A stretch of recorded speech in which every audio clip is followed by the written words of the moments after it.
Welcome to Columbia at the corner of Green and Lincoln. Welcome inside Colonial Life Arena. South Carolina back home inside a building that is unbeaten in this year. It welcomes the 8th-ranked Giant.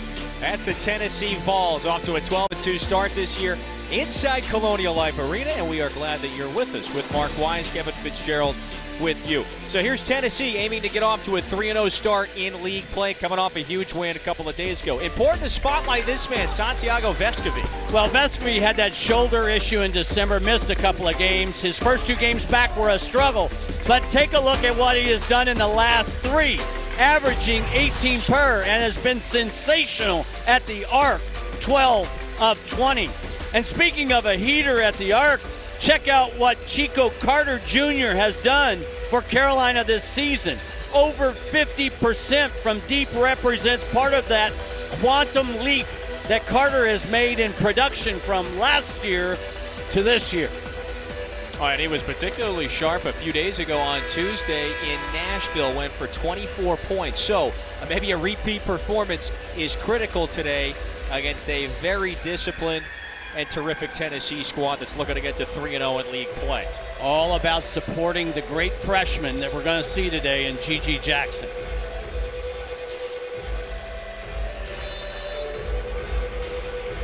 They like to play Sandstorm here and basically everywhere else around campus. Glad you're with us inside Colonial Life Arena. South Carolina in those whites, Tennessee, of course, in the orange. Tennessee won both of these matchups a year ago and in convincing fashion. South Carolina has been led by the man you just referenced, number 23 in the white. That is the stud freshman, G.G. Jackson. Offensively, Carolina does a lot of this. They're going to use a lot of the shot clock, move the ball around. This one's inside of the Belgian. That's Ben Bosman's Verdonk, and his first look is offline. So this is Tennessee's starting 5. Vescovi does lead the way in terms of scoring, about 13 a game. Had that shot wiped away, meanwhile, by Carter. But it's a very balanced, rhythmic Tennessee offense. You've got 6 players that score about 8 or more, including Julian Phillips. Nice job by Vescovi getting feet into the paint, finding that freshman out on the perimeter, but he's only 21% from deep on the year. It's something about being home. Welcome back. He's from Blythewood. That's about 20 minutes from where we are now.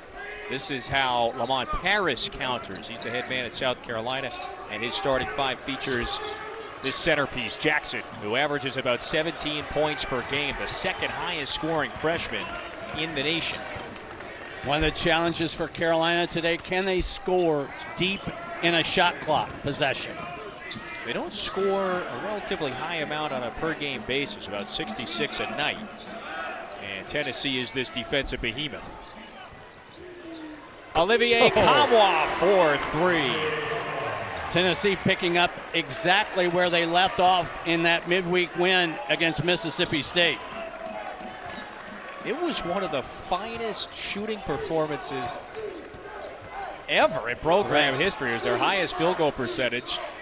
In 26 years, they shot 69% against Mississippi State. They were out in front 16-zip. Hayden Brown just got it taken away by Vescovi. Now, you're not going to have a lot of success against Tennessee off the bounce in traffic. Tennessee very disciplined in terms of guarding the ball with their gap discipline. That's what Rick Barnes expects and certainly demands from his players, a disciplined approach. 8 years at Tennessee, the reigning conference champs, 36 years now as a head coach in his illustrious career. Vescovi, short corner jumper, and it's an 8-zip lead.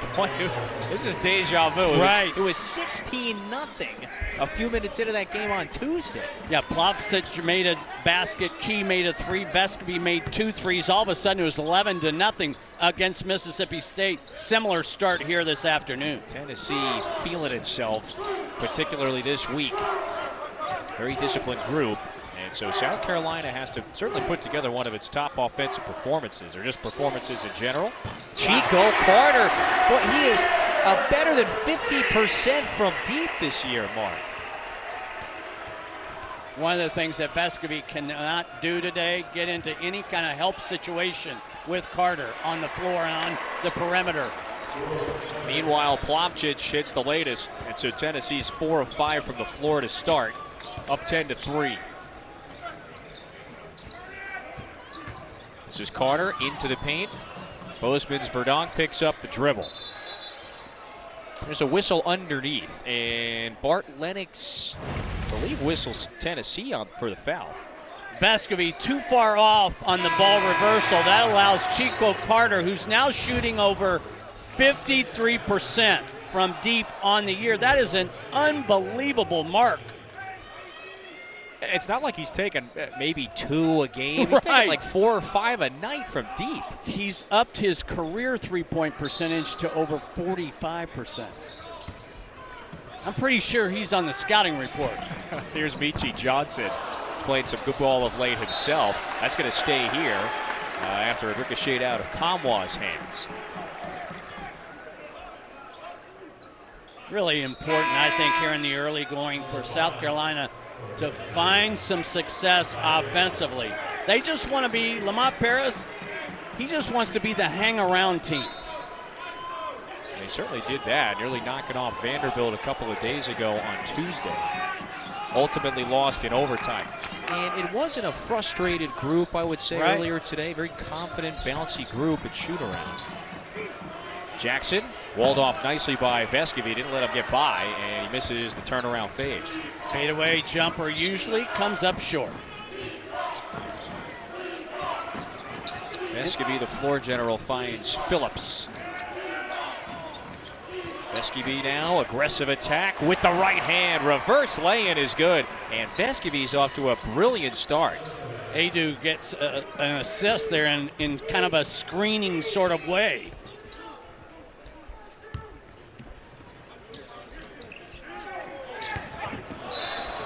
There's a whistle, and that's the second personal on Vescovy.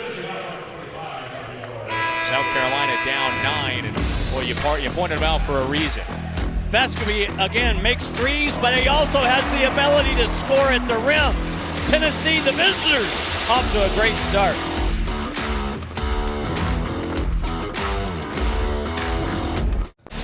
Tennessee off to a similar hot shooting start to what we saw a few days ago in that big win against Mississippi State. It's 12-3 this afternoon in Columbia. Mark Wise, Kevin Fitzgerald with you. 8th in the nation. They're looking to get to 3-0 to start SEC play. So once again, it's a flourishing start to the year for these Vols. Well, when I look at a team, I try to evaluate how many different ways can a team beat you. Tennessee can beat you in a lot of ways. So listen, Mark, they came into this season with high expectations after winning the SEC championship, advancing to the 4th tournament over the last 5. They have these great wins to begin the year. They go down to the Bahamas, knock off Kansas in the title game of the Battle for Atlantis, also pick up a ranked win against Maryland, and the defensive intensity, its reputation remains right where we saw it leave off a year ago, and that is the most efficient and effective defense in the country under Rick Barnes. Yeah, one of the reasons why KenPom has them rated as number 2 overall, but when you look at their defensive numbers, whether you're talking about how they defend effective field goal percentage, their turnover rate, the way they guard the arc, they just do not allow you to score. And they do that without getting into rotations, and we're going to explain the why part of that as the game goes along. Well, you see those ranks too.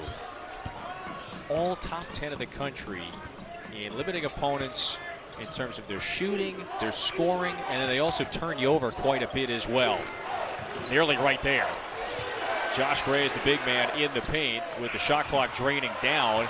3rd time he's got his paws on it, and the rebound's down to Josiah Jordan James, who is making his 2nd straight appearance after missing a few due to that knee injury. And Kevin, the thing that we haven't talked about yet, the Tennessee depth. Yeah. We've got Ziegler, Meshack, James, Adu off the bench and into the game. Rick Barnes will play 9+. Johnson for 3. Missed his first from the right wing and offline this time. It's almost a must for Carolina today. Try to find some easy points. James misfires from deep, and the rebound down to Zach Davis. You know, they hit 9 threes in that Vanderbilt game. Right. It did take 29. What did Lamont Paris tell us? They played well enough to win. They just didn't execute well enough to win. Johnson now 0 of 3 from deep. Here's Sakai Ziegler. 6-man off the bench. That's pure. Ziegler has just hit Tennessee's 3rd triple. And they are off to a fast start. 6 out of 8 from the floor. Not a big fan of bouncing the ball in that horn set. Another 3 in the air for Davis. There's Gray with the offensive board. 7-footer finds the freshman, and Davis has that one rejected by Adu. Too much length, too much strength. Ziegler blocked, out of bounds, stays here. It's the depth, but right, coupled with that is just the reach, the length, the height that as well that comes off of the Tennessee bench. What I like is they have options in terms of what different guys give them off the bench. And if you're talking about Ziegler or Josiah Jordan James, maybe a little bit of offense, but other guys like Meshack Adu, they give you some defense. There's a lot of pieces of the puzzle. And it's a well-oiled machine right now. Carter, no. Gray, the stick back. He's given Tennessee some fits with getting on the offensive glass. It's a couple of offensive rebounds. And so the second-year man who transferred from Wow. LSU has got his first basket. Adu, a straight-on 3. Just 3 of 10 entering the game. He shot that with confidence. Wow, this is another barrage right out of the chute. 4 triples, and Tennessee thriving. 7 of 11 from the floor. Lob to Davis, good idea, but was just out of his stretch. Jonas Adu, the sophomore from Durham, top of the key. Josh Gray kind of dares him. So Adu says thank you. Another 3 ball by the Vols. Only his 4th made triple. He really doesn't take too many, but to your point, he was left open that time. So you referenced earlier the 16-3 start. We've got an 18-5 start. If I can do quick math here, that's like 34-9. That checks over out. 2 games. We carry the 2. Okay. I mean, it really feels almost like a copycat from a couple of days ago. Kamwa guarded by Jackson, out to James. Trying to feed it down to the big man. There's Davis. Good effort to swipe it away. Lamont Paris. He's giving him the slap on the behind there on his way back down the floor. Now Jackson. Contested fadeaway. Yeah. That hit the side of the backboard. Had no shot at going in. James to the rack. And there's a foul after the layup. I love the activity defensively by Zachary Davis, but this South Carolina team doesn't have a lot of room for error, especially offensively. When you take a look at their numbers on the year, whether you're talking about their scoring or their shooting, really a struggle. So here's James, played 17 minutes a couple of nights ago against Mississippi State. First game back in 5 games for him. Later tonight at 8:30, we got a top 25 battle. It's Arkansas and Auburn. That should be fun inside the jungle. Seems to me like there are more question marks in that game than answers. I'll be anxious to look for some answers for these 2 teams. It's on the SEC Network later. Priority number 1 or question number 1. What you got? Well, Arkansas playing now for the entire year without Brazil. Nick Smith has been in and out, so they're trying to reestablish their identity. It's kind of a similar start to the way Arkansas has started league play each of the last 2 years. But as most people know, the Muss Bus gets them where they want to get by March. So they may struggle some more. You may blow a tire early in the route, but usually they can get that thing up on the spokes, get it fixed, and get the bus rolling. And Kevin, I think in some ways Auburn's still trying to figure out how to play without Smith and the big fella inside. Yeah. 4 to shoot. Jackson rises, leaves the 3 short. And so, it's been a very difficult shooting start for South Carolina. 1 of 8 from downtown, only 2 makes. And so Tennessee living up to its identity right now. Watch the way they move the basketball on this end. Nkamhoua finds Jahmai Mashack, and not really a three-point shooter. Instead, to Ziegler. Bounce pass. Nkamhoua with a wild spin, and that one falls through as he was tumbling down. First of all, how did he catch the bounce pass? He caught it almost behind him. This is Jacoby Wright. Sophomore cut off on the baseline. Tennessee might be the best ball screen defensive team in the country. Carter, that's a goaltend. That one had hit the backboard. So Carter now has 5. Tennessee up 15. Ziegler around the big man. You thought that was impressive? That's even better. Defying the laws of gravity and physics. Something like that. Tennessee's hit 4 threes. We got all 4 of them. We can count them up right here. Who did start with? Mark Julian Phillips, a local kid. Well, what I like the fact that Tennessee's got those 4 makes from deep from 4 different players. And I think the concern has always been, when you evaluate Tennessee from a big picture perspective, is can their offense match on certain nights their outstanding defense? The nights that they're going to score, they can beat anybody, anywhere. If they do what they have done this week, then Yes. yeah, I think that answers that question. Yes. They are playing head and shoulders above what we have seen at times offensively for this team. They are in a zone collectively. And yeah, so this is some of the offensive numbers that you see. Kind of in terms vanilla. Yeah, field goal percentage, Right. three-point percentage. It's middle of the pack, somewhat pedestrian, just relative to how elite their defense is. Yeah, I think hot shooting is just as contagious as cold shooting. Yep. The 4 threes, they're 8 of 12 from the floor collectively, yet they have given it away a few times. That's now 3 turnovers. It will certainly be an uphill battle climb, if you will, for South Carolina today. That was a reach-in foul on Jahmai Mashack. I love the presentation that Nkamhoua made in the paint. That's a pass you got to handle. So for this South Carolina team, 7-7, lost their SEC opener on the road at Vanderbilt in overtime a few days ago. It was a close game. This is a roster that lost its top 6 scorers from a year ago. Boy, by the way, take a peek what's going to happen. Oh my gosh! Nkamhoua! An explosion at the rim. Ziegler just outquicked a pass to shoot the gap. My goodness, that was beautiful. Brown, by the way, on the take. It was steal, pass, one more. One more pass to Nkamhoua. I love the give it up, get it back in transition. That's a little quick by Key. Yep, that's a long 2. Back to Tobe Awaka. Foul, count it. And he's got one more. All right, this is just artistry right here. Let's just marvel. Again, it's off the break. Watch, here's Ziegler outrunning the pass to create the opportunity.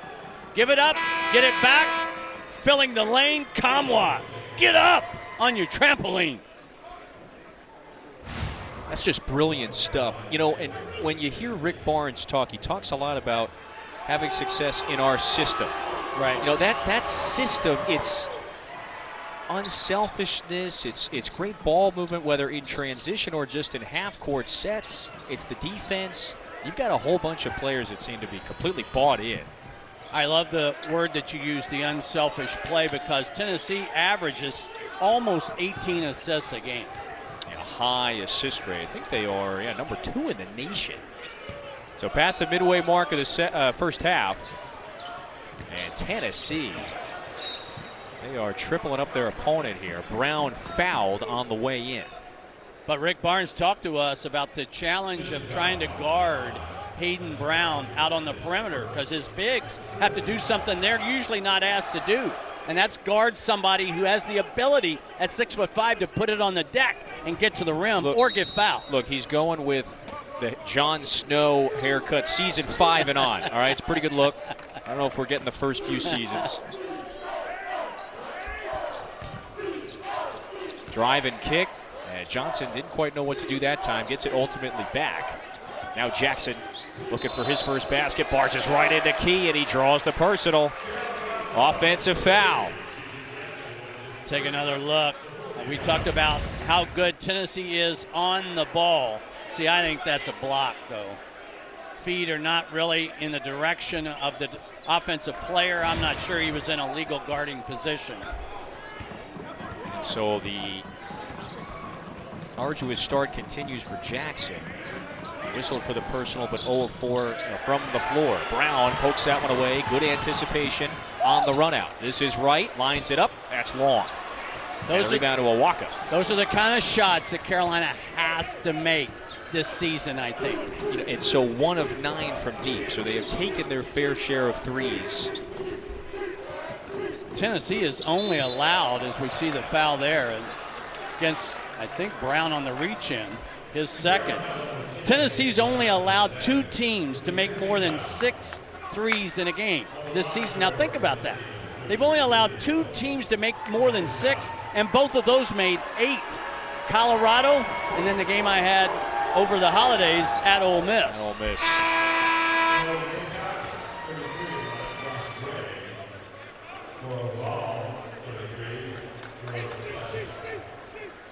You know what was an interesting point, because what, again, you've got to want to buy into defense and the identity. This is Phillips, by the way, at the line, a freshman from 20 minutes away at Blythewood. Now, you got to have the conditioning and stamina as well. That was a good point that Rick Barnes brought up, and they are, well, you've got to be a conditioned team to operate the way they do. Well, Rick Barnes says playing hard is not a given. And if you go to Tennessee and play for Rick Barnes, you know 2 things. You're going to be asked to defend, and you're going to be held accountable. It is a crooked first half score, 28-9, although Meechie Johnson is at the line. The junior spent the last couple of years at Ohio State. A couple of NCAA tournaments, got some minutes in both of those appearances in Columbus. But change of scenery comes here. He scored about 11.5 a game. Been a little bit streaky with his shooting. Remember, he made those 6 threes against Western Kentucky. In the last couple of games has struggled, just 3 for 13. Gray bodying with Plavcic. Serbian rises up, got his right hand on a second attempt. Here comes Wright. Johnson on the move. You got to shoot that. Here it goes. That's long. Key with the rebound. Tennessee got caught up with a drag screen in transition. Good idea, but a better sleight of hand and recognition that time by Gray. Carter leaves it short. And now Ziegler will slow and initiate the offense. Tennessee by 17. It was up 18-5. Phillips, no. Plavcic, tied up, lost it. Boy, Gray is pretty physical underneath. Yeah, I thought Plavcic got fouled. Johnson into the paint, off the glass, and past the outstretched Plavcic hand. Rare points against Tennessee off the bounce, one-on-one. What else is critical for South Carolina? You mentioned just how they've got to hit some shots, but maybe turn Tennessee over as well. That'll help. 7:27 to go in the first. South Carolina has scored 4 straight. They're down 15. Tennessee continues to thrive this week with a 15-point lead in the first half in Columbia. Mark, they're shooting 59% from the floor and hit 4 triples as well. You asked me as we went into the break, as we take a look at the numbers through the first 12 minutes, what can South Carolina do? I think when you look at a bad shooting performance, you have to kind of judge the shot quality. And for the most part, I think South Carolina's shot quality, their shot selection has been okay, because you're not going to get great shots against Tennessee. But Carolina, when they get an okay shot, You got to knock them down. Totally. So they're 1 of 10 from deep. I think it's the right folks that are taking those threes. Lamont Paris, the reigning SoCon Coach of the Year, 5 years at Chattanooga, led the Mocs to the NCAA tournament and the league championship last year, brought up a great point. And you were there in Nashville. He goes, look, take our performance a few days ago. I thought we played well. Maybe we got the shots and the rhythm of the offense. We did some good things. Now, we didn't maybe execute in the sequences we need to. So we played well, didn't perform well. And I think that's a fair way to put it. Teams have to learn how to win. How about Tennessee already has gone down the floor in a full court zone. We just saw them in a 1-2-2 sort of 3-quarter press. Getting out the playbook defensively. Gray, did he beat the shot clock? The initial call or the whistle is to signal we are going to the monitor. I don't think we got a shot clock violation ruling. It was just an immediate, we're going to the monitor to take a peek. Bart Lennox putting on the headgear. This was very close. Nice job by Wright. We'll be able to tell from that view. Take another look, opposite end. He has to release it, has to let go of it. Right.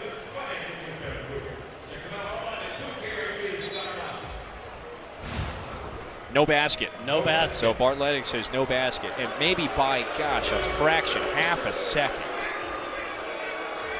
You know, and that was a pretty heady play from Wright. It was patient. He had the mismatch, was just waiting for the time to bounce that one down to Gray. Well, let's see if Tennessee can get Josiah Jordan-James going a little bit. Gray and Plavsic were just chatting. You think I got it in? You think I made it? This is James. Turn around, fall away. That is pretty. On cue. It is a welcome and pleasant sight for Rick Barnes, the staff, the team, to have a healthy Josiah James. And you have to salute the work that he has done to tirelessly rehab his way back, but also the athletic staff. Chad Newman, Garrett Miedenwald were right there with him, working on the rehab process after he's missed 8 games this year due to that knee discomfort. Kick out, James wants another. That's long. And then there's a loose ball foul on Tennessee. Josiah Jordan-James had missed those games and returned on Tuesday night against Mississippi State.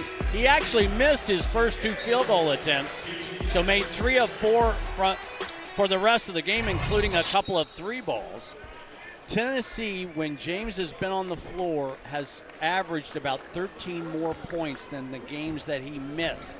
Now, not all stats are created equal, and you can make the argument, well, he didn't play in Atlantis and he didn't play at Arizona. I get all that, but facts are facts.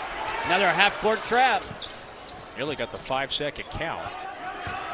Regardless, he adds value, and it doesn't have to just be scoring value.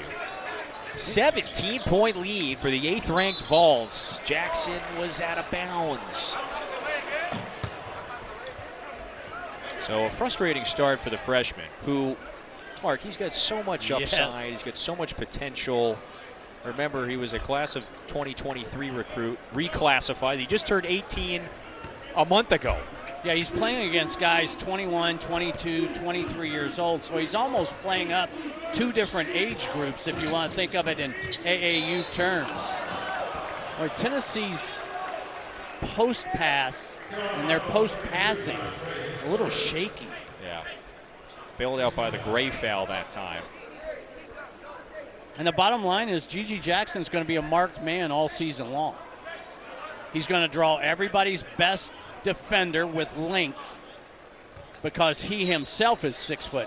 So you'd think it could be an arduous year, one where I think he'll certainly acquire some mental toughness. Going back to your point, 7 turnovers for Tennessee. Right. So even despite the 17-point advantage. You think that might be discussed in the locker room? Is that, regardless of the score, is that what you're trying to tell me? Yeah, that number is going to be on a whiteboard. Late shot clock offense, key, contested runner, and the rebound down to Johnson.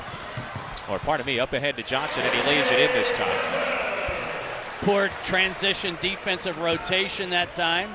after the Key miss. Key's the point guard, so somebody else has to rotate back. Carolina with a rarity. Easy points. Michi with 8. Johnson steps into the mid-range. Oh boy, silky smooth stroke, and that's 6. He is so good in that area. Off the bounce, mid-range. Remember, James averaged over 10 points a game last year and 6 rebounds. Yep. Senior from South Carolina. Now he's from down the road in Charleston. Jackson contested threes. They're looking for his first to go down. Gray has been very active underneath. He's asking for a whistle, but instead we go back the other way. Vescovi nearly pulls it. Here's Phillips off that curl cut. Instead, he goes to the right hand. Nice dexterity that time by the freshman. Tennessee eliminated any weak side help opportunity because they had brought everybody high above the free throw line. Phillips and Jackson went against each other in high school for 2 years. Phillips was at Blythewood High and Jackson over at Ridgeview. Meanwhile, another bucket for Johnson. I promise you, Rick Barnes is not happy with his interior defense. Carolina having some success at the rim off the bounce. They were down 15-3. The last couple of minutes have been maybe a bit more encouraging, at least offensively, for South Carolina. That's an illegal screen. Whistled against Tyree Key, his personal. Tennessee doubling up South Carolina. Rocky Top travels well. The Orange in the building. They're enjoying it. Coming up at half, PB and Steffi will show you Georgia TCU Media Day. Also, the Cats getting blown out by Alabama. Steph, what are you seeing in this one? As good as Tennessee is defensively, their offense right now shooting 60%. Pretty impressive, PB. Pretty good. I want to hear the Professor Wise talk about how important it is to have a healthy Triple J back in Tennessee's lineup. Well, I got to tell you, Shooter, if you're going to be a team that makes a deep run in the NCAA tournament, I think you have to have these ingredients. You have to have NBA talent, check for Tennessee. You have to be in Ken Palm's top 40 offensive and defensive efficiency, check. The one that you never know about is health. Yep. Are you healthy at the right time? He certainly gives another double-figure scoring option to Rick Barnes and the staff in Tennessee's program. Yeah, and I think you can salute maybe James's plan for his rehab. I think he was pretty conservative about it. He was not coming out here until he was certainly ready to go. He alluded to it a couple of days ago. He's still not quite 100%. So whatever is best for his long-term health is most beneficial for him and this team. When he came back and played a couple of games, it looked to me like his shot might have been a little bit flat, and that all has to do with your ability to lift. Yep. That doesn't look like the same guy. He looks much better. Tonight he's hit a couple of jumpers. He's got 6 points, and now he sits down. And Rick Barnes alluded to it the other day. We don't want to leave him out there for extended minutes, maybe 4 or 5 at a time. If I'm Lamont Paris, I want to win this segment, go into the locker room at half with a little momentum. Brown finds Johnson. No hesitation pulling from deep. That one was knocked out. And then it ricocheted off of his right hand, it looked like. Ball back to Tennessee. Yeah, I know Johnson has struggled shooting at the arc today, but that's the ball you got to shoot. Because if you get in amongst the bigs, Tennessee too big, too strong, block to block. He's hit 4 shots inside the arc. He is 0 of 5 from deep. South Carolina struggling from long range. Comwa starting to go to work. Brown, he's bumping with him. Turns, and he gets that friendly roll. Wow, you would never get that bounce at the Carnival. Yeah. Ever. Yeah, no jersey is going to be awarded. No teddy bear. No, those things are impossible.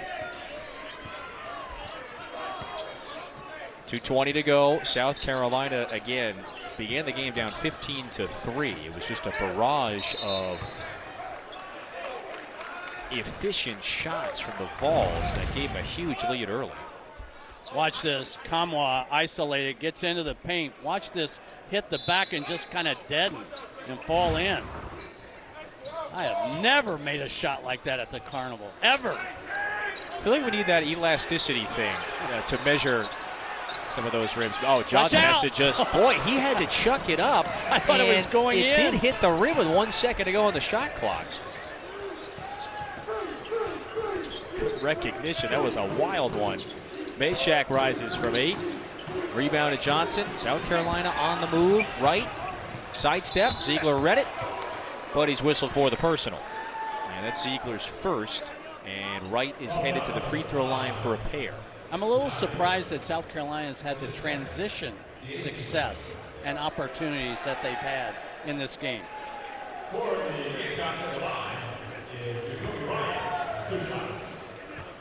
Right from up the road in Fort Mill. It's south of Charlotte. Larger role this year, as you would expect, with South Carolina losing basically its almost its whole core. They lost their top 6 scorers after Frank Martin was dismissed as head coach. Paris comes on a few days later.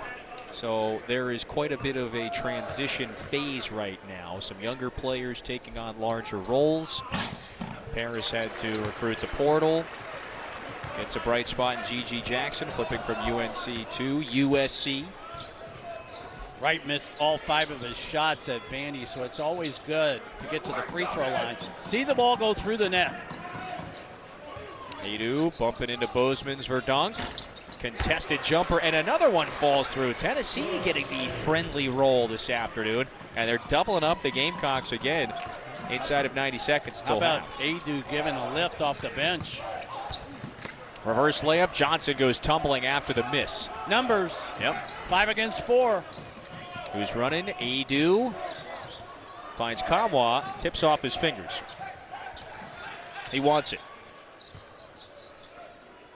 Extra pass to Phillips. Crisp ball movement, just no bucket that time. 2-for-1 opportunity for Carolina. There's the offensive foul. Now on first look, that time I thought the defender got there. Take another look as Tyreek Key, number 4 in orange, slides over. His feet were facing the offensive player. It's a bang-bang call. I don't think it helped that Carter, there was a little bit of a chicken wing there. Just enough maybe to sell the call.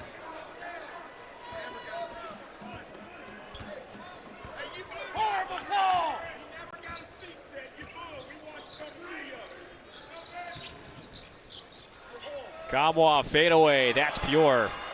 Little flex cut, presentation inside, and Tennessee went 2-for-1. 21-point advantage, the largest of the afternoon for Tennessee. And so it has continued to grow. Johnson keeps the dribble, wild layup, blocking foul. He's got 2 with 18.8 to go. I love Johnson's aggressiveness in this game. Try to get yourself some easy hoops, which he has done, but also get yourself to the free throw line. And it has been a struggle for him with the free ones this year. Got about 54%. However, to your point, he has taken 11 shots of the 27 as a team. Our women's hoops doubleheader on Thursday features LSU and Mizzou, and then you get Tennessee and Texas A&M at 9. It's right here on the SEC Network. You can also catch it on the ESPN app as well. Last possession opportunity for Tennessee. I'm going to look for Vescovi wrapping off of a screen late.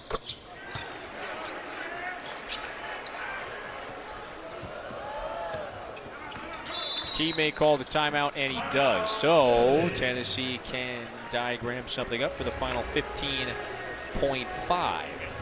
So, Kevin, I'm saying if Rick Barnes wasn't going to run the wraparound for Vescovi, now he has the opportunity to draw it up. But at some point in time, look for Vescovi to wrap from one side of the floor to the other and try to get inside the paint and let him read the defense. Tennessee, Mark, has shot 59% from the floor, 4 triples, 4 of 5 from the line, out-rebounded South Carolina by 7. And look, Tennessee, a little bit more of a prolific rotation and roster. Right. How would you grade this first half, though, for the Vols? Solid. All things considered. Solid. Not great, but solid, because if I'm Rick Barnes, I know that South Carolina's had some pretty good looks at the arc. You give them 2 or 3 more makes from deep, and this could easily be a 10, 12-point game and have a completely different feel. They've also turned it over 8 times. That is How about going this? to please. 1-3-1. Lamont Paris says, okay, you want to take the timeout? I'm going to change the defense. That's a kick, so we'll inbound it again. 8 seconds to go. I love You like this. that? I love Yeah. it. Love it. Change of defense, keep the offense.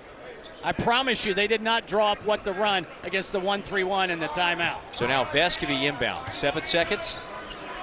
Vescovy, deep one. Got it! Oh, man. Tennessee. Just a brilliant performance.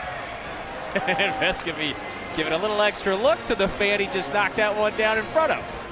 Vescovy said, forget that wraparound stuff. Just get me a free look. Oh, man.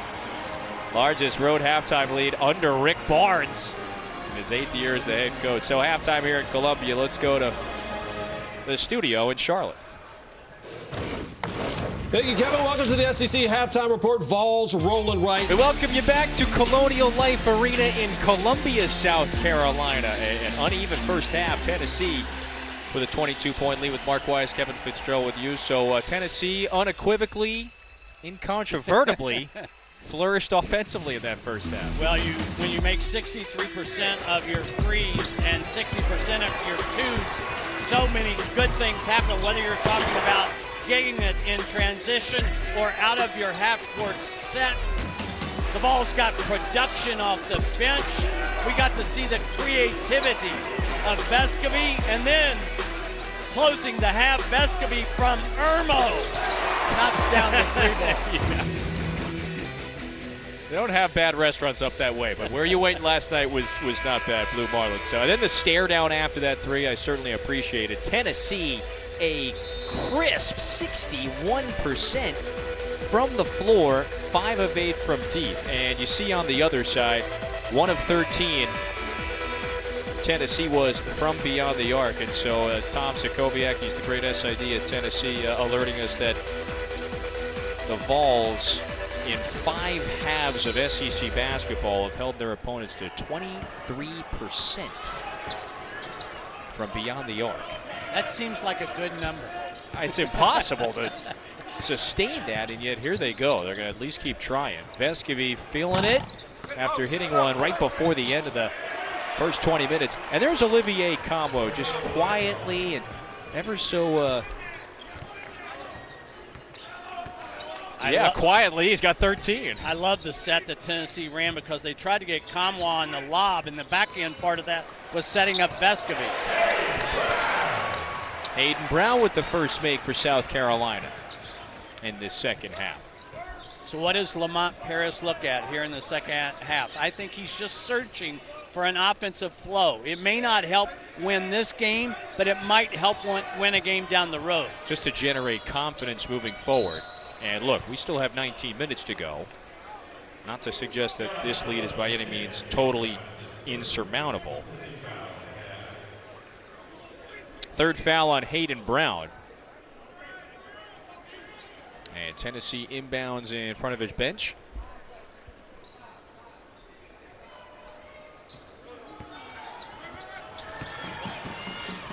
Tennessee aiming for a 3-0 conference play start.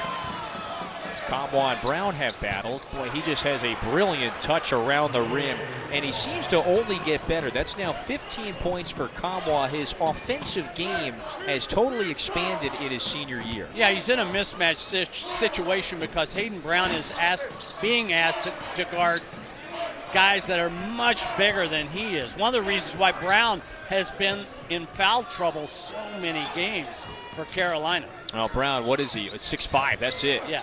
Phillips on the curl cut to the rim. Starts shaking his head and letting folks know.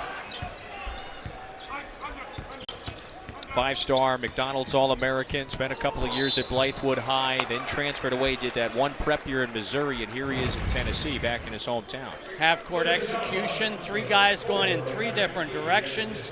That's a great read by Vescovy. Easy finish inside by the young freshman, Julian Phillips.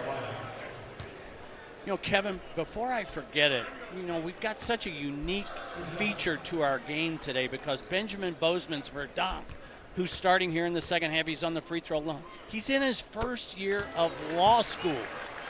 Graduated early at Illinois. I talked to him today about some of the classes he was taking. He took like torts and contracts in the fall, and now he's taking, as school gets started here in the second semester, he's taking constitutional law, civil procedure.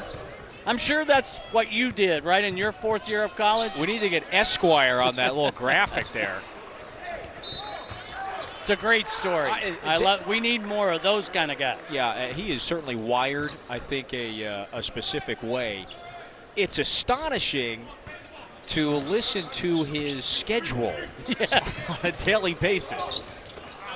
It's not just the classes, it's the hours and hours that you spend reading and, you know, with the textbook open, whether digital or hard copy. There's a foul on the way in. Vescovy was bumped. Yeah, so I got about 3 credits of that 3-credit sports law class. It's only going to get me so far. That was it. It was very sports specific. So but you were working on your law degree, is what you're telling me. No, that was just part of the curriculum. Look, it goes law degree and then degree in communications. In terms of degree of difficulty, all right, Vescovy making everything look easy. Notice that Lamont Paris brought Gigi Jackson off the bench here in the second half. Wants him to kind of settle down would be my guess. Don't get frustrated. That's too easy for that shooter. Better than 50% from deep this year, and he's sustained that through 13 games. This isn't a small sample size by any means, and yet South Carolina is just having one of those games from games, I should say, from deep. 1 of 15 from beyond the arc. Easy bucket there. Carolina, no answer for Kamwa block to block. The lead is nearing 30 points for the Vols.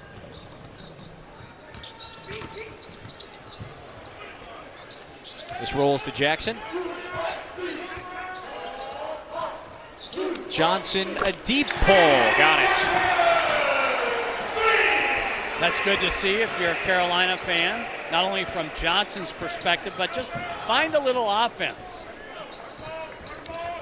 Johnson has a game-high 17, but it pales in comparison to what Tennessee has done as a team. 5 straight makes on this end.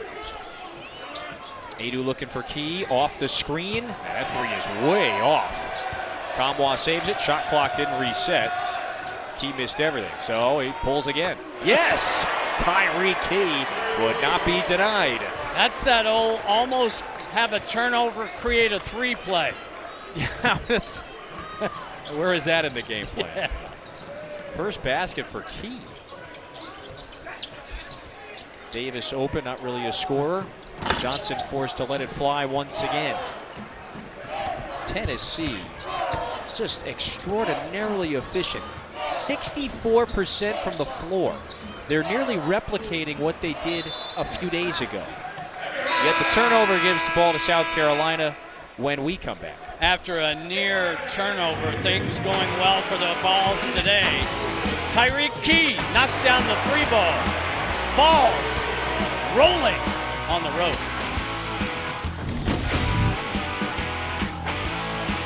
The many pieces of the Tennessee offense, the ability to score block to block by Olivier Kamwa in different ways. Yeah, he knocked down the 3, but he's done most of his damage down in that high rent district today. And how about this, Kevin? He's 8 for 8 in terms of his shooting. Against Mississippi State midweek, he was 5 for 5. Yeah. So in the last 2 games, Kamwa is 13 for 13.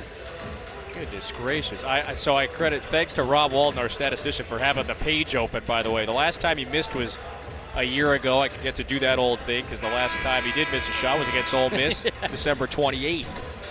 What a week to be a Vol. Right. Now, Olivier he has really evolved not only as just a rebounder, a reliable player in the rotation, but as a scorer as well. It's a career offensive year, averaging career highs in points per game, field goal percentage from the Nordic wonderland of Helsinki. Now in his 4th year in Knoxville. You know, in the first half, I was talking about how many different ways can a team beat you if I'm the opposing coach. A lot of that centers on how versatile are you on the offensive end. This Tennessee team, when they can knock down shots like they've done the last couple of games, they're starting to get offensive rhythm to them that has March written all over. Gosh, I mean, it is hard to sustain, 60% shooting clip and up in consecutive games. So this isn't just a few minutes of the first half. We're deep into the second half now. Adu, another from 3. That's his second from straight away. Kevin, it's hard to shoot 60% in practice with no defense. Wow, that's astonishing. So now they're 65% on the nose from the floor. Again, that is on the heels of a performance shooting 69% from deep against Mississippi State. I'd like to see G.G. Jackson get a little bit more involved. Go get an offensive rebound. He's just got the one rebound. That's it. Yeah, we haven't seen him inside. They have forced him out, especially on the offensive end. He's a little frustrated, and every freshman has to go through a learning curve. It's not always going to come easy. You talked to Rick Barnes about Phillips and the learning curve that he's going through. How do you bet? Now listen, he's extraordinarily talented for his age and certainly has next level potential. Yeah. So what is the best way to handle it as a player, as the coach-player relationship, a frustrating performance like tonight? Scoring has come so easy for high-profile freshmen. They have to learn how to impact, and that you can impact the game without scoring. Right. And he's been really good. I mean, he's had 5 20-plus games, a couple of double-doubles.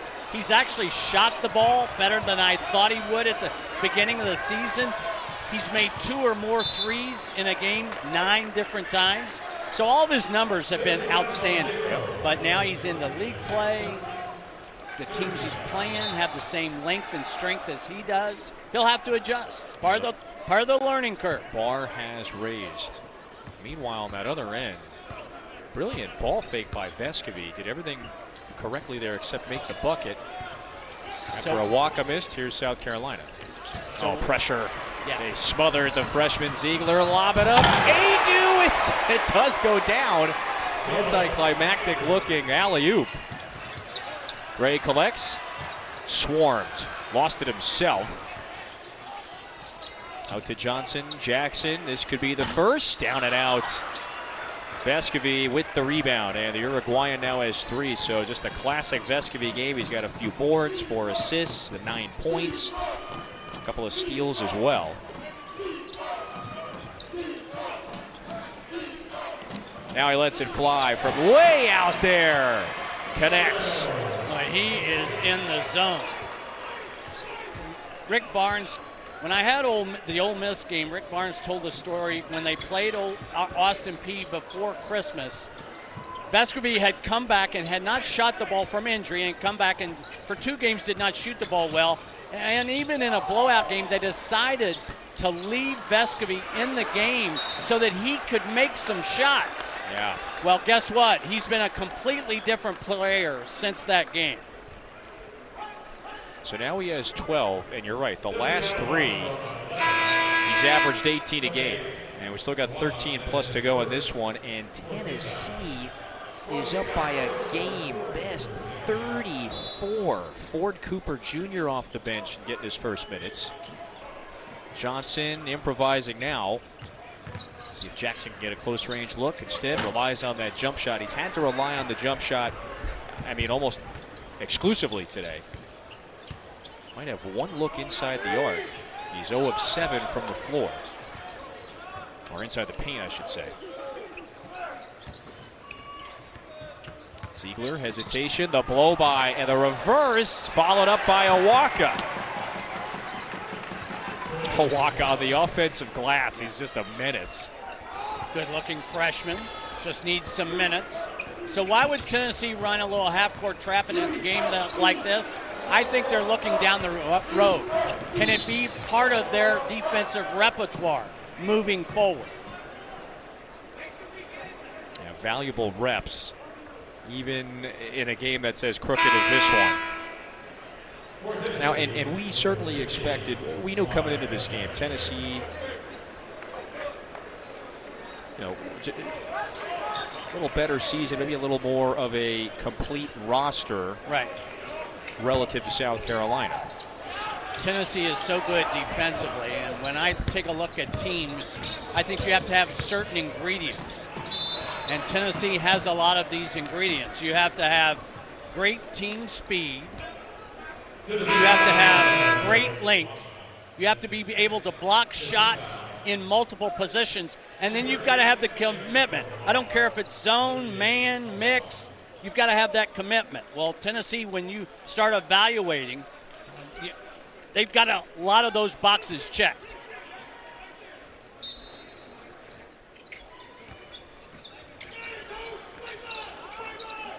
Johnson lets it go. Not that time.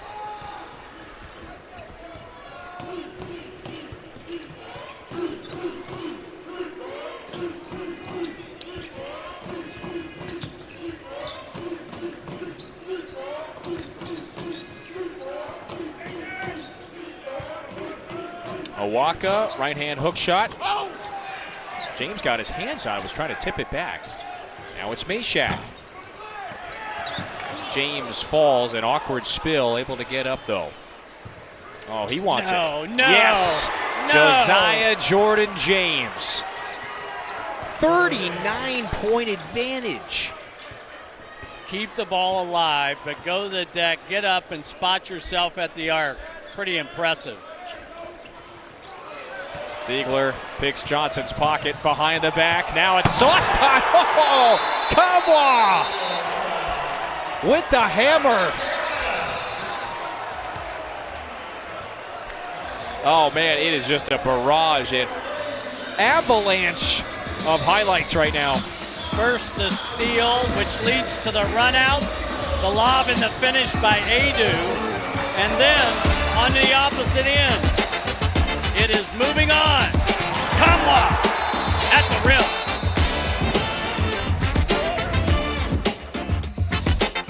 All-State Mayhem moment in Columbia this afternoon. Tennessee flourishing offensively. 9 of 15, that's 60% from deep, but what I like most about the 9 threes made is that it has come from 7 different volunteers. It's just a barrage, and Tennessee can get you in so many different ways. So they're 9 of 15 from deep, 62% from the floor overall. So this week, very encouraging from an offensive standpoint for the Vols. Tennessee's made 9 threes. South Carolina's made 2. That's plus 21 in three-point differential. Yep. And that's the reason why we have the spread on the big board.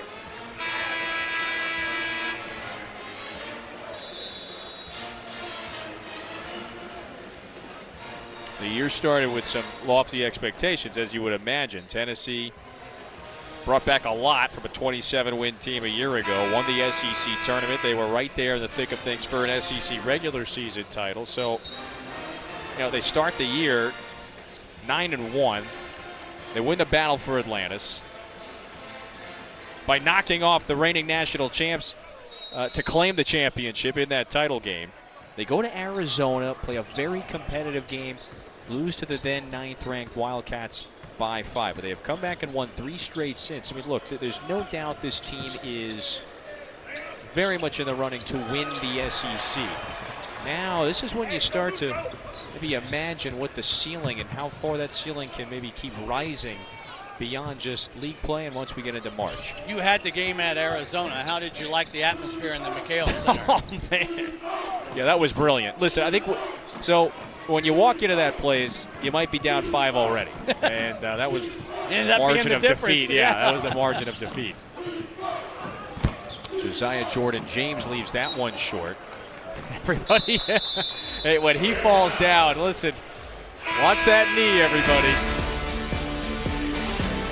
Another quick timeout here in Columbia, and we're back after this.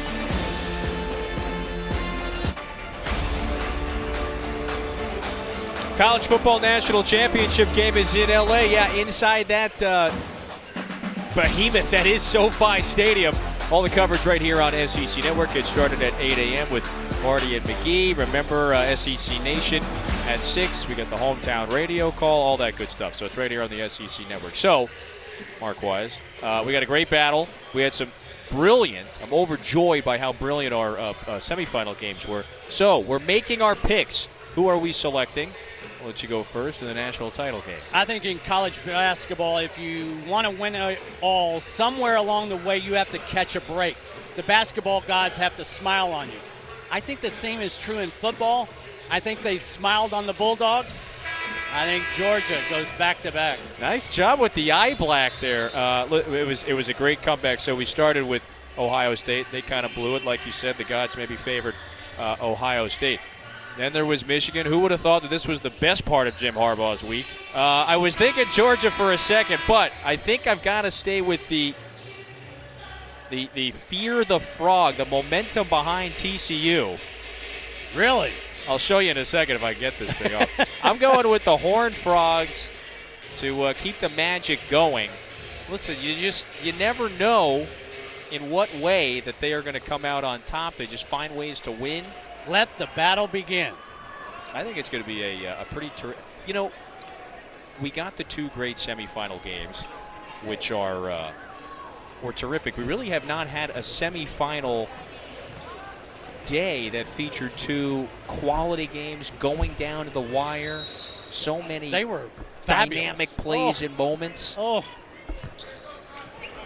I think the eye black looks good. It's a good look for you. I've never felt as tough as I have right now with the eye black. should have worn that to dinner last night. Would have got the VIP table. It's Frank well, speaking of VIP treatment, Frank Beamer was sitting in the VIP seats right over here. And speaking of football, the head ball coach here in South Carolina.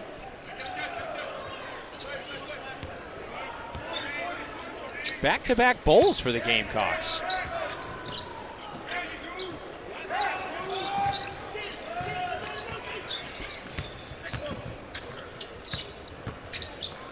Jacoby right into the paint, kicks it back out to Ford Cooper Jr.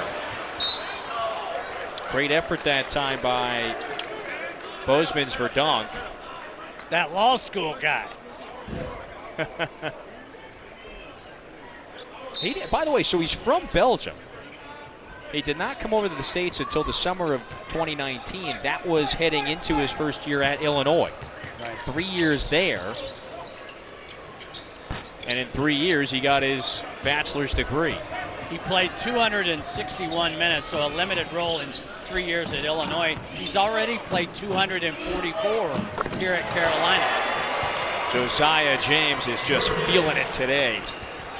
After returning on Tuesday, you could see he had the legs underneath him and life back to his game, and he is doubling down on that.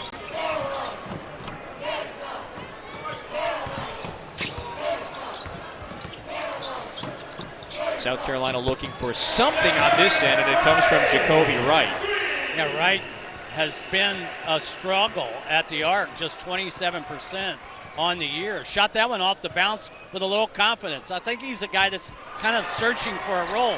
Speaking of a guy searching, Kamwa is searching for a missed field goal because he can't find one. He's He 10. makes everything. Oh my gosh. So he is perfect in 2023. Because he is, you brought up a great point. He is 18 of 18 from the floor. That is outstanding.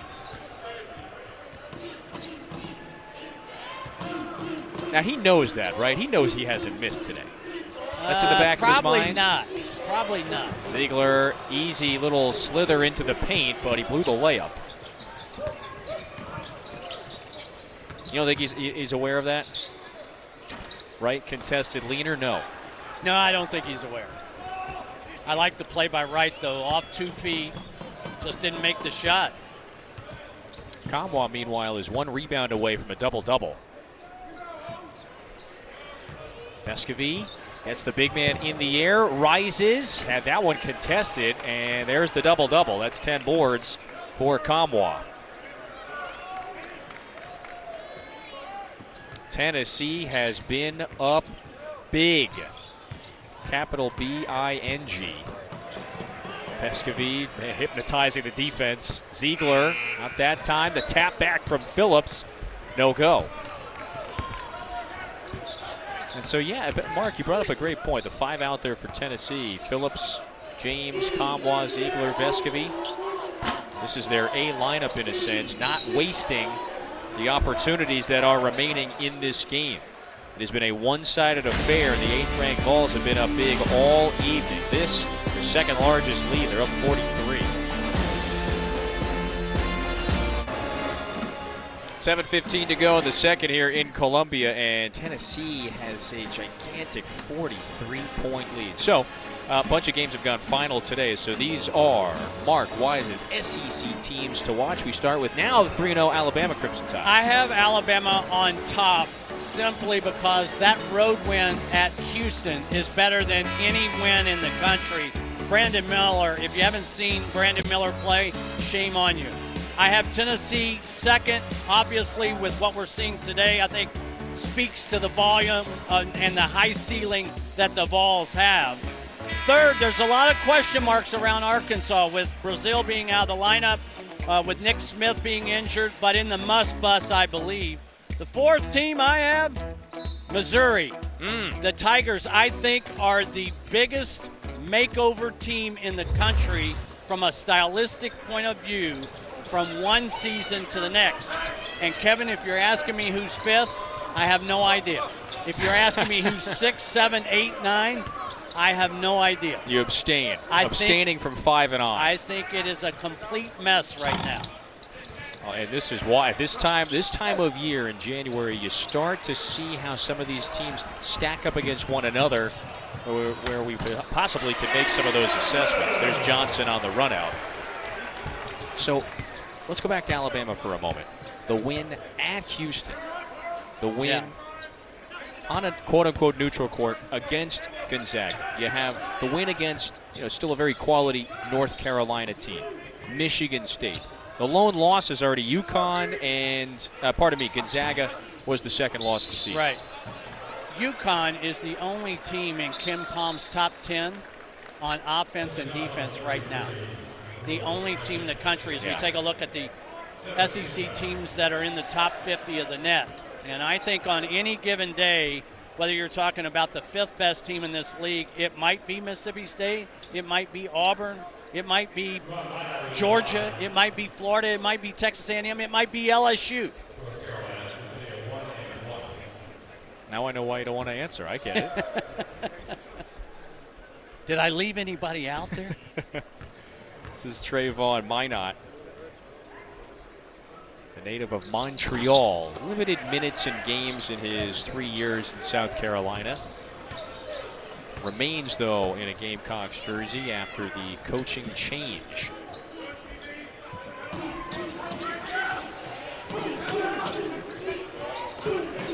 Wapchich, rim run, got it. Going back to your rankings.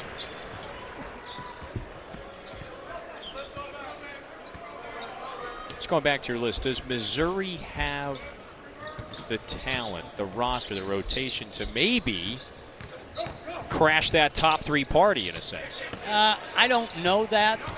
The reason I say that is because they have to have the game geographic in a certain way. The game has to be won for Missouri from top of the key to top of the key, meaning pressing, turnovers, three-point shooting. If the game gets to be a block-to-block affair, that will hurt the Tigers because they're not built that way. I thought today's game against Vanderbilt was a real learning lesson for the Tigers, and I call it a just because game. Yeah. Just because you're ranked, just because you're at home, you're not going to just get everything you want in league play. So a learning lesson for them, but they were able to survive and win while learning at the same time. It's now a pair of SEC wins. Hayden Brown, meanwhile, at the free throw line. Brown is the 6th-year senior from Greer, South Carolina. He takes a seat.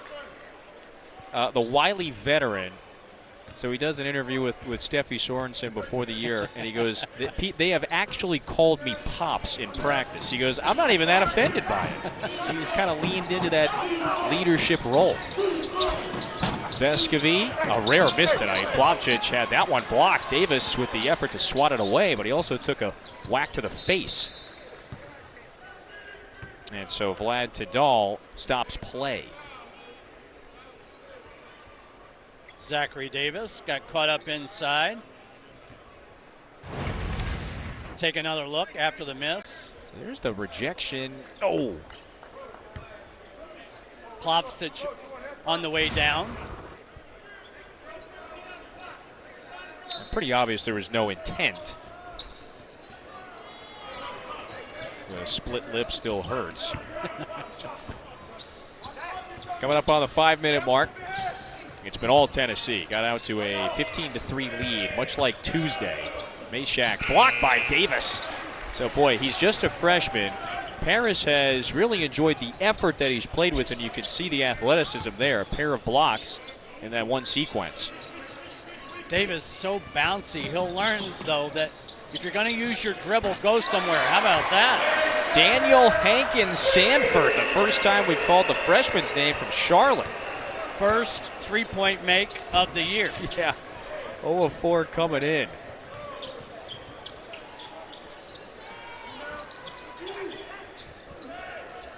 It's been a struggle for South Carolina today shooting, particularly from deep. There's Tyreek Key. That one bounces offline. 4 of 25. I don't think this squad has lacked effort by no means tonight. They've certainly just been overmatched by a very good Tennessee team. And keep in mind, coaching change in the offseason, a slew of transfers. Matter of fact, top 6 Gamecock scorers left at the end of last year. That was an 18-win team, so you had some talented players. They either transferred or graduated. Plavsic with the follow. And Kevin, in some ways, I think when you have so many new players, as a lot of teams have because of the transfer portal and the COVID redo, I think it's harder to get everybody on the same page offensively at times. Totally. Another giveaway, Meshack to Adu. That one is blocked. So Hankins Sanford playing with a little edge and saying, look, you guys have had enough highlights, not this time. Plavsic, the Serbian, getting up there to stuff it back. Olivier Kamwa. He can't miss. This is the 3rd time this season that Kamwa has gone for 20 or more points. And if we show you his highlights, you will not see a missed shot. Why is that? Because one doesn't exist. Yeah, I wasn't talking hyperbole. That was literally, he hasn't missed. It's 10 of 10 today, and he was 5 of 5 from the floor a couple of days ago against Mississippi State. I got bad news. He missed his last shot at Ole Miss on the 28th. So the streak it starts a couple of days ago. So what a week. 15 of 15 from the floor. Somebody on that bench has got to make sure that Rick Barnes does not put Kamwa back in the game. No. Listen, rest your starters. Yeah. Okay, keep the streak alive. No, he's done for the day. I was kidding there. You know, if you're Floyd Mayweather, he doesn't take a fight unless he knows he's going to win that thing. So, don't take a shot. You don't need to now. The lead is in hand. 3:33 to go in this ball game. That certainly favored Tennessee from the jump. Yeah, I know South Carolina goes to Kentucky in their next game, but here's the good news for Gamecocks. Starting today, 4 of the 5 games that they have are here at home, because after Kentucky they get Texas A&M, Ole Miss, and Auburn at home.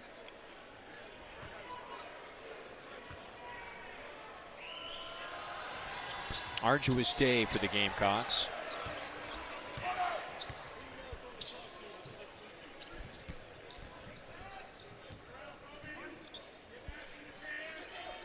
Adu has been so good off the bench. As a matter of fact, he has a new career high with his 11 points. Hoping to build on that. Instead, after the miss, this is Chico Carter. Gray So had his defender on his back. You got to throw it in there.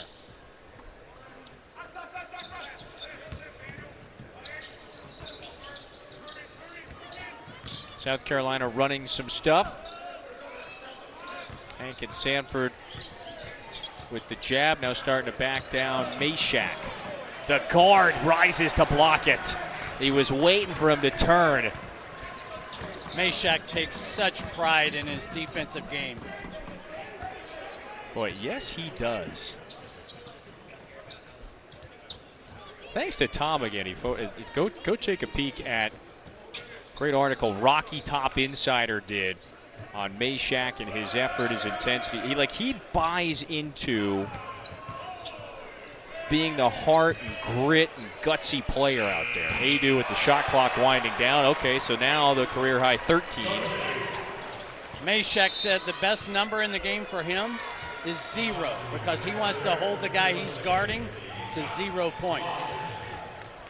Speaking of 0, there's Adu, who's had really a marvelous game, now with 13. Last year, Adu only played 8 minutes a game. Now he's playing 17 minutes a game. Play like this, that role will continue to grow. I think the growth of Adu and Mashack very similar, where they have earned their playing time this season. Another block.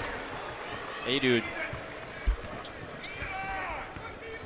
I think, on the same page with his counterpart and friend Mashack there, trying to wipe away everything.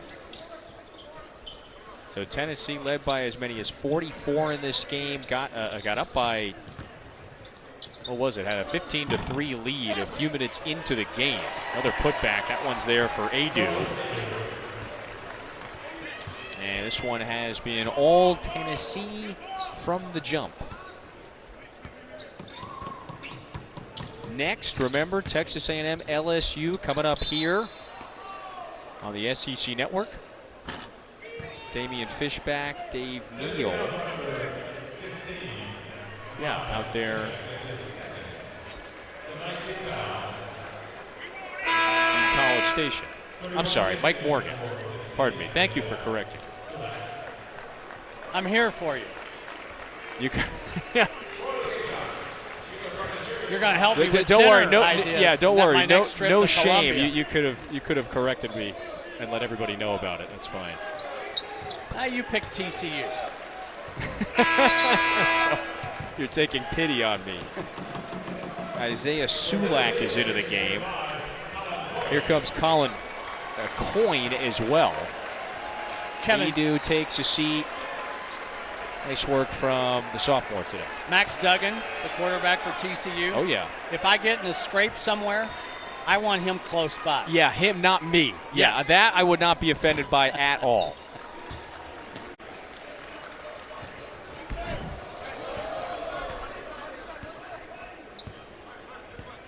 Boy, I didn't realize how often you found yourself in street fights. Listen, I hope that doesn't happen. But well, I'm here for the food, restaurant recommendations. Max is there for backup.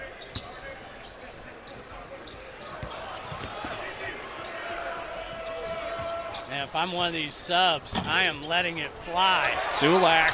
Don't pass it out. He lost the handle. Well, there's a rebound is in that stat category now. No such thing as a good assist now. No. Coyne had it bounce away. Awaka trying to pounce on it. Who wants it? And shot clock off with 20 seconds remaining.